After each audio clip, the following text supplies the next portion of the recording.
സഞ്ജു സാംസൺ തന്റെ അവസാനം കളിച്ച ഏകദിനത്തിൽ നേടിയത് സെഞ്ചുറിയാണ്. ഇത്ര അപാരമായ ഫോമിൽ നിൽക്കുന്ന ഒരു കളിക്കാരനെ എന്തുകൊണ്ടാണ് ചാമ്പ്യൻസ് ട്രോഫി പോലെയുള്ള ഒരു ടൂർണമെന്റിൽ നിന്ന് ഒഴിവാക്കിയത്? അതിനു പറയുന്ന ന്യായം ബാലിശമാണോ എന്നതാണ് പ്രധാനപ്പെട്ട ചോദ്യം.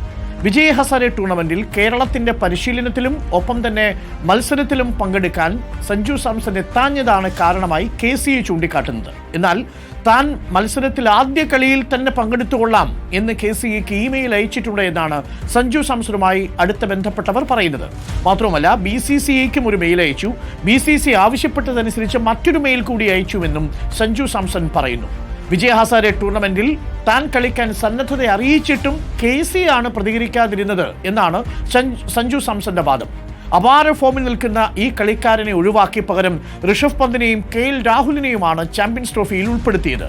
സഞ്ജു സാംസനെ ഒഴിവാക്കിയത് ശരിയായോ? KCAയുടെ ഈഗോയാണ് ഈ ഒരു കരിയർ നശിപ്പിക്കത്തക്ക തീരുമാനമെടുത്തതെന്നാണ് ശശി തരൂർ MPയുടെ വാദം. നമുക്കിപ്പം അനൂപ് ഷൺമുഖമുണ്ട്. അനൂപ് ഷൺമുഖം, ഒരു കാരണവശാലും താരതമ്യം ചെയ്യാൻ കഴിയാത്ത സ്റ്റാറ്റിസ്റ്റിക്സ് ആണ് സഞ്ജു സാംസന്റെയും ഋഷഭ് പന്തിന്റെയും കാര്യത്തിലുള്ളത്. ഉദാഹരണത്തിന് 14 ഇന്നിങ്സുകളിൽ ശരാശരി 56 റൺസാണ് സഞ്ജു സാംസന്റെ ബാറ്റിംഗ് ആവറേജ് എന്ന് പറയുന്നത്. അതേസമയം ഋഷഭ് പന്തിൻ്റേത് 33.5 മാത്രമാണ്.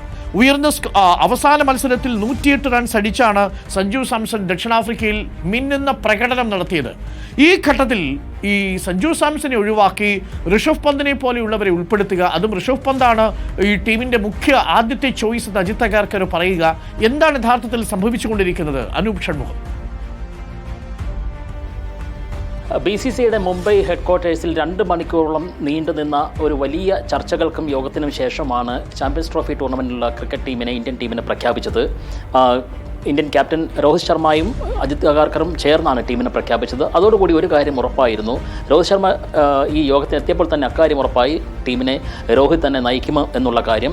രണ്ടാമത്തെ ഏറ്റവും പ്രധാനപ്പെട്ട ചോദ്യം ഉപനായകൻ ആരായിരിക്കുമെന്നാണ്. അവിടത്തേക്കാണ് BCCI ആദ്യ സർപ്രൈസ് തന്നിരിക്കുന്നത്. അവിടേക്ക് ശുഭ്മാൻ ഗിൽ കടന്നു വരുന്നു എന്നുള്ളതാണ്. ഒരുപക്ഷേ ഭാവിയിലേക്ക് കൂടി ഇന്ത്യൻ ടീമിൻ്റെ നായക സ്ഥാനത്തേക്ക് ഗില്ലിനെ പരിഗണിച്ച് തുടങ്ങിയിരിക്കുന്നു എന്നതാണ് ഇതിൻ്റെ സൂചനയായി നമുക്ക് മനസ്സിലാക്കാൻ കഴിയുന്നത്.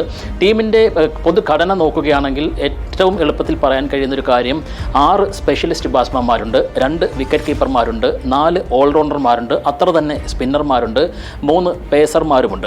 ഇതാണ് ടീമിൻ്റെ ഒരു ഘടന. 15 അംഗ ടീമിനെ പ്രഖ്യാപിച്ചപ്പോൾ നമുക്ക് വേർതിരിച്ച് പറയാനുള്ളത്. അതിൽ തന്നെ ഏറ്റവും പ്രധാനം രോഹിത് ശർമ്മയുടെ ക്യാപ്റ്റൻസി, ശുഭ്മാൻ ഗില്ലിൻ്റെ വൈസ് ക്യാപ്റ്റൻസി വരുന്നുണ്ട്. സ്പെഷ്യലിസ്റ്റ് ബാറ്റ്സ്മാൻമാരായി വിരാട് കോഹ്ലിയും തൊട്ടു പിന്നാലെ ശ്രേയസ് അയ്യരും യശസ്വി ജയ്സ്വാളും പിന്നെ ലോകേഷ് രാഹുലും വരുന്നുണ്ട്. ഈ ലോകേഷ് രാഹുലിനെ വിക്കറ്റ് കീപ്പറുടെ സ്ഥാനത്തേക്ക് കൂടി പരിഗണിക്കുന്നു. ഋഷഭ് പന്താണ് ടീമിൻ്റെ 1ാം വിക്കറ്റ് കീപ്പർ. ബാറ്റിംഗ് നിര ഇതാണ്. യശസ്വി ജയ്സ്വാളിന് ഏകദിന ടീമിലേക്ക് ആദ്യമായിട്ടാണ് അവസരം ലഭിക്കുന്നത്, വിളി വരുന്നത് എന്നതും ശ്രദ്ധേയമാണ്. അദ്ദേഹം ഇന്ത്യക്ക് വേണ്ടി അരങ്ങേറുമെന്ന് തന്നെയാണ് പ്രതീക്ഷിക്കുന്നത് ഏകദിനത്തിൽ. ബൗളർമാരിലേക്ക് വരികയാണെങ്കിൽ 4 സ്പിന്നർമാരുണ്ട്. പ്രത്യേകിച്ച് ഈ ടൂർണമെൻറ്റ് നടക്കുന്നത് പാകിസ്ഥാനിലും UAEയിലും വെച്ചിട്ടാണ് എന്നുള്ളത് കൊണ്ട് തന്നെ ഇന്ത്യൻ ഉപഭൂഖണ്ഡത്തിലെ നേട്ടം മുന്നിൽ കണ്ടായിരിക്കണം 4 സ്പിന്നർമാരെ ഉൾപ്പെടുത്തിയിട്ടുണ്ട്. അതിൽ തന്നെ ഓൾറൗണ്ടർമാരായ വാഷിംഗ്ടൺ സുന്ദറും അക്ഷർ പട്ടേലും രവീന്ദ്ര ജഡേജുമുണ്ട്.